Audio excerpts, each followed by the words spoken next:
Gracia, misericordia y paz de nuestro Padre Celestial y nuestro Señor Jesucristo, que fue a Jerusalén para hacerse ofrenda, ofrecerse al Padre una vez y para siempre, por los pecados del mundo. El sermón se basa en el Evangelio del día de hoy.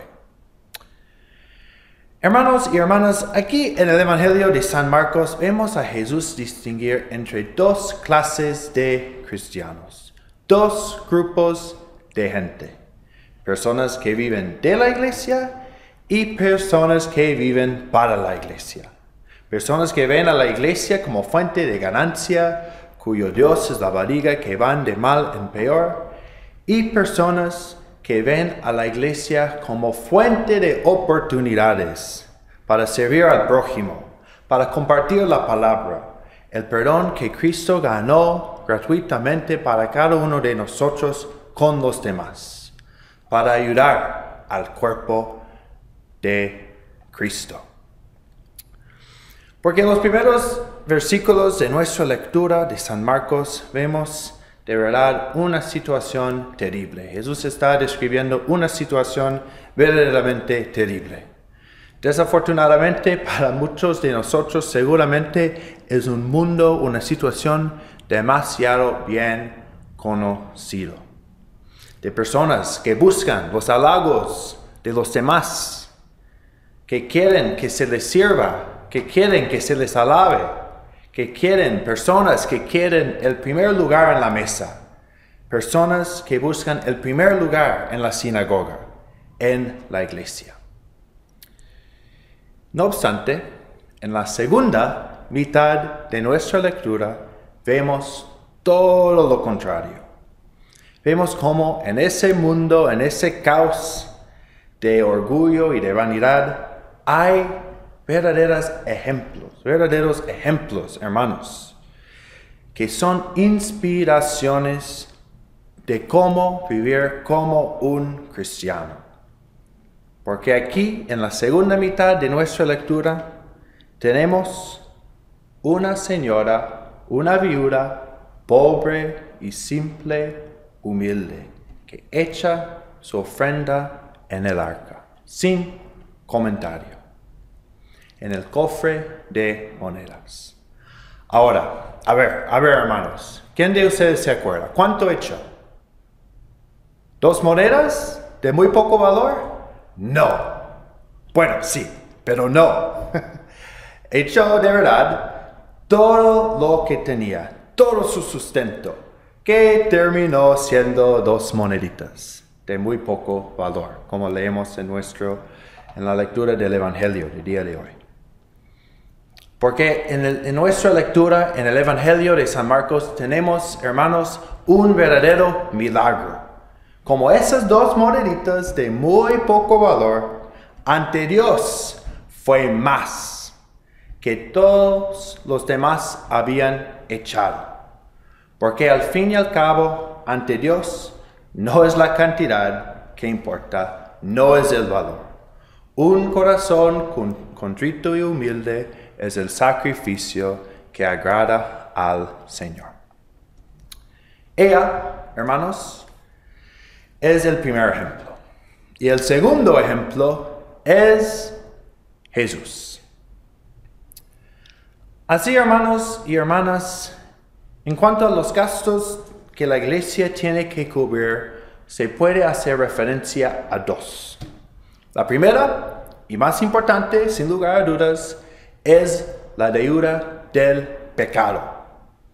Esa deuda la teníamos ante Dios, ante el Padre, y Dios la pagó. Jesús la cubrió. El mismo dueño de la deuda canceló la deuda, no con oro ni plata, sino con la sangre de su Hijo, que entró una vez al cielo mismo para presentarse ahora ante Dios en favor de nosotros. Para nosotros, Jesús se hizo ofrenda, propiciación, pago total a su Padre. No obstante, hermanos, hay otros gastos. Otra deuda que también se tiene que cubrir. Esos son los gastos de la iglesia en sí, el edificio. No obstante, hermanos, de igual modo, de la misma manera como la deuda del pecado, será Dios también que cubre esa deuda, que cubre, que cancela, que paga ese gasto. No obstante, es Dios obrando a través del cuerpo de Cristo, la iglesia. Ustedes, hermanos, ustedes, nosotros, todos juntos, al lado con la viuda pobre del Evangelio del día de hoy, de esa historia también. Todos juntos trabajando. Dios obrando a través de nosotros para hacer la obra. Cuídense de los escribas porque les gusta pasearse con ropas largas y les encanta que los saluden en las plazas y sentarse en las primeras sillas de las sinagogas y ocupar los mejores asientos en las cenas. Además se apoderan de los bienes de las viudas y luego fingen hacer largas oraciones, pero peor será su condenación. Yo no sé cómo son ustedes, hermanos, pero a mí de verdad me repugna y me ha pasado varias veces que me presento a alguien y esa persona se hace como yo debería conocerla ya. Y ojo, nunca lo había conocido antes. No obstante, esa persona, por su trabajo, por su fama, por su título, por su lugar en la sociedad, en la comunidad, se hace como mejor que los demás. Piensa que se le debería conocer ya. Oh, yo soy el doctor fulano. Doctora fulana, ¿no? Ah, bueno, mucho gusto, ¿no? Soy Tyler. Así de simple. Del otro lado, para darles un ejemplo más positivo, nunca me voy a olvidar de la primera vez que yo conocí al presidente del seminario donde actualmente estoy estudiando. Un hombre sumamente dotado, capaz, inteligente. Eso fue hace muchos años, mucho antes de que yo comenzara a estudiar en el seminario donde estoy estudiando ahora mismo. Y nunca lo voy a olvidar. Cuando yo lo conocí, se me presentó, él mismo se presentó a mí. Y yo pensé que nada más era una persona cualquiera en el seminario buscando un tema de conversación con un desconocido. Cuando yo le pregunté de su persona, me habló de su familia, me habló de sus 2 hijos, me habló de su esposa que estaba trabajando. Sí, claro, mencionó que era pastor, pero yo no pensé nunca que era un doctor, el mismo presidente del seminario. Él me preguntó de mi vida, de mis hermanos, de mis padres, de dónde venía yo. Sin dar la más mínima pista, en ningún momento, que él era el mero, por decirlo así, el mero presidente del seminario donde estábamos hablando. Ahora, hermanos, claro, dentro de la sociedad hay rangos y a las personas en autoridad hay que mostrarles respeto. Por supuesto que sí. Romanos 13. Todos debemos someternos a las autoridades, pues no hay autoridad que no venga de Dios. Las autoridades que hay han sido establecidas por Dios. Al gobernador, al pastor, a la policía, hasta el mismo presidente, hay que mostrarles el respeto que lleva su oficio. Pablo nos recuerda orar por las personas que se encuentran en lugares de autoridad. La primera carta de Timoteo, capítulo 2. Ante todo, exhorto a que se hagan rogativas, oraciones, peticiones y acciones de gracias por todos los hombres, por los reyes y por todos los que ocupan altos puestos, para que vivamos con tranquilidad y reposo en toda piedad y honestidad. A pesar de eso, hermanos, ante Dios, todos somos iguales. Todos somos criatura ante Creador. Todos somos pecadores, lavados por la misma sangre del mismo Redentor. Presidente, expresidente, gobernador, pastor, presidente del seminario, estudiante, todos gozamos de la misma relación ante Dios. Una relación de hijo a padre. Por eso, la iglesia tiene una costumbre bastante buena en cuanto a orar por personas en autoridad. No importa el grado, el título, el lugar, el trabajo, siempre se hace en oración mención de ellos por su primer nombre. Si estamos orando por el presidente, solo se dice Donald, Barack, Andrés, Peña, Nicolás. Por si acaso, hermanos, si tenemos un presidente malo, más razón aún tenemos que orar por él o por ella, para que Dios le aconseje, para que Dios le ilumine el corazón, para que sepa que un día como todos nosotros, igual como todos nosotros, un día va a tener que rendir cuentas por el trabajo que él o ella realizó aquí en la tierra.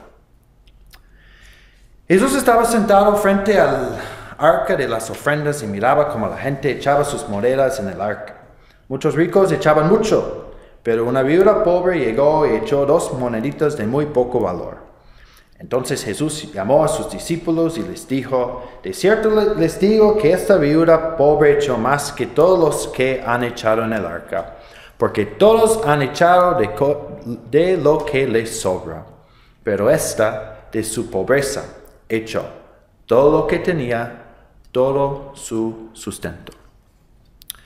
Aquí, hermanos, vemos no solo a una, sino a 2 personas vivir de manera totalmente contraria a la descripción negativa de que habíamos visto en la primera mitad de nuestra lectura del día de hoy.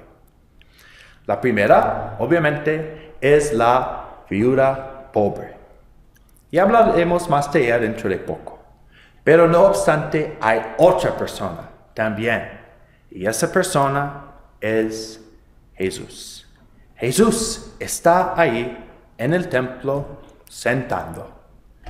Yo hasta lo imagino con las piernas cruzadas, como así, ¿no? Mirando a la gente, fijándose en la gente. Claro, él no busca atención. No busca que nadie le salude, aunque si es Dios mismo encarnizado. Él no busca el primer lugar en el templo, aunque Él es mayor al templo, mejor que el templo, la misma presencia de Dios encarnizada. Sino se sienta como cualquier otro fulano que se pudiera encontrar allá en el templo ese día. Y hace algo que de verdad a mí me gusta hacer también cuando me encuentro en lugares públicos. Se sienta y se fija en la gente. Los está estudiando, los está mirando. Y claro, ve a mucha gente. Ve a gente hacer gran show, como mi esposa dice. Allá hacer gran fanfarronea. Van a gloriarse con sus riquezas. Tocar trompeta para anunciar la grandísima ofrenda que están a punto de dar en el cofre de monedas. Pero ellos han echado de lo que les sobra. Y en medio de ese caos de vanidad, de gente vanagloriándose, en medio de todo eso, va una señora, una viuda pobre, a dar sus 2 moneditas. No obstante, como dice Jesús, ella dio más, porque dio todo lo que tenía, todo su sustento. Esa señora dio más, porque dio no 2 monedas, aunque sí era 2 monedas, pero todo su sustento, todo lo que tenía. De verdad, para verlo así requiere ojos de un milagro, viéndolo como si fuera un verdadero milagro, un milagro ante Dios. Es una ley fuerte, hermanos y hermanas, Pero como toda ley de Dios, es una realidad que la iglesia necesita dinero. Lo necesita. Necesita ofrendas. Dios no las necesita, pero es una realidad de donde se reúna el cuerpo de Cristo, de donde haya cuentas de luz, cuentas de agua, mantenimiento del templo, donde haya personas que reciben un sueldo, o por lo menos que deberían, el sueldo del pastor, etc. Hay gastos que se tienen que cubrir. Hermanos y hermanas, Dios no necesita su dinero. Déjame repetirlo. Dios no necesita su dinero. Dios tampoco necesita su trabajo. No obstante, en el mundo, la iglesia sí tiene necesidad. Sí lo necesita. La iglesia necesita tu ayuda. Necesita dinero. Por eso, hermanos, lo que digo en fe en la palabra de Dios, confianza en la palabra de Dios, que Dios ha brindado al cuerpo de Cristo lo suficiente, más que lo suficiente, para solventar, para cubrir los gastos del trabajo de la iglesia. ¿Por qué se preocupan por el vestido y por qué se preocupan por la comida? Porque las naciones andan tras todo esto, pero su Padre Celestial sabe que ustedes tienen necesidad de estas cosas. Por lo tanto, busquen primeramente el reino de Dios y su justicia, y todas esas cosas les serán añadidas. Confianza, fe en las promesas de Dios, y aunque seamos pocos, Dios cuidará de su rebaño. Que Dios siempre dará los medios para que se pueda compartir la palabra de Dios, para que el cuerpo de Cristo se fortalezca por el perdón de pecados. Quizás no será en el templo más bonito, más nuevecito. Quizás solo será en la casa de algún miembro, algún feligres, en su patio, en su sala de recibir a la gente. Quizás será así, hermanos. ¿Quién sabe?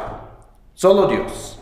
Pero si es así, será Dios quien lo ha proveído todo. Fue Dios que proveyó a través de la viuda pobre que echó las 2 moneditas, y será Dios hoy también que provee a través de ustedes, a través de nosotros, a través del cuerpo de Cristo. Porque ya lo ha hecho, hermanos. Sí, el costo mayor fue la deuda de nuestros pecados que nosotros teníamos ante Dios, y lo pagó. Lo pagó por completo. Si Dios, hermanos y hermanas, ha cubierto ese gasto, si Él ha pagado esa deuda con la sangre de su Hijo Jesús, podemos estar totalmente seguros que también se cubrirán todos los demás gastos de su iglesia. Pero hermanos, los demás gastos se va a pagar a través de ustedes. Él trabajando, Dios proveyendo para la obra a través de ustedes, como su cuerpo. Él hizo la mayor parte, la deuda del pecado, que como leemos en Hebreos 9, así también Cristo fue ofrecido una sola vez para salvar a los que lo esperan. Y también Él mismo, Dios, Jesús, se encargará de la menor parte, por decirlo así, los gastos de la iglesia, a través de ustedes, a través del cuerpo de Cristo, el cuerpo de Cristo en acción. De cierto les digo que esta viuda pobre echó más que todos, porque esta de su pobreza echó todo lo que tenía, todo su sustento. Amén.